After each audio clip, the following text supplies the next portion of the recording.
Nancy Armour's column in USA Today provides a critical view on the trend of NFL teams placing their hopes in aging quarterbacks like Aaron Rodgers and Kirk Cousins. This season has served as a stark reminder that betting on veteran QBs in the twilight of their careers is often a mistake. Rodgers, a four-time MVP, was expected to transform the New York Jets into contenders when he joined them after his long tenure with the Green Bay Packers. However, his performance has been lackluster, with the Jets struggling to win games and recently being eliminated from playoff contention for the 14th consecutive year.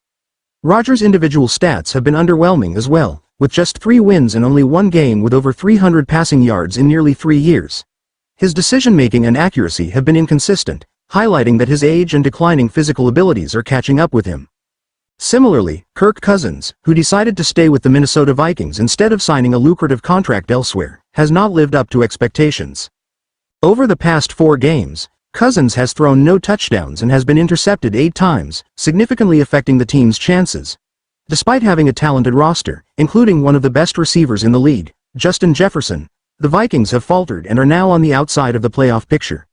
This situation starkly contrasts with their strong performance last season when Cousins led them to the NFC North title.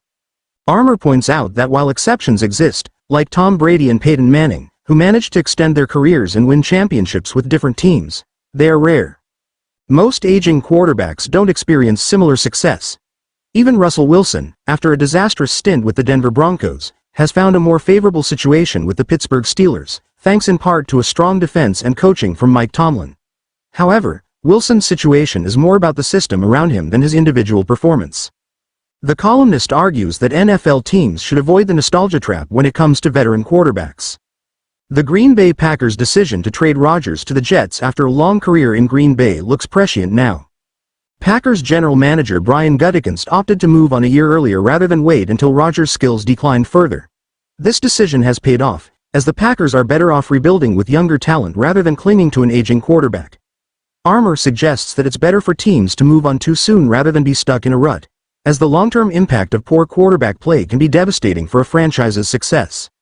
The writer concludes by reflecting on Rodgers' frustrations last spring when he criticized the Packers' strategy of letting players go a year early. Rodgers' departure underscores that sentimentality can cloud judgment, leading to mismanagement and disappointment for both the team and its fans. The NFL is a business that requires hard decisions, and those that hold on to aging players too long are likely to suffer the consequences. The article paints a picture of the importance of foresight and pragmatism in the league, suggesting that teams should prioritize building for the future rather than relying on fading stars.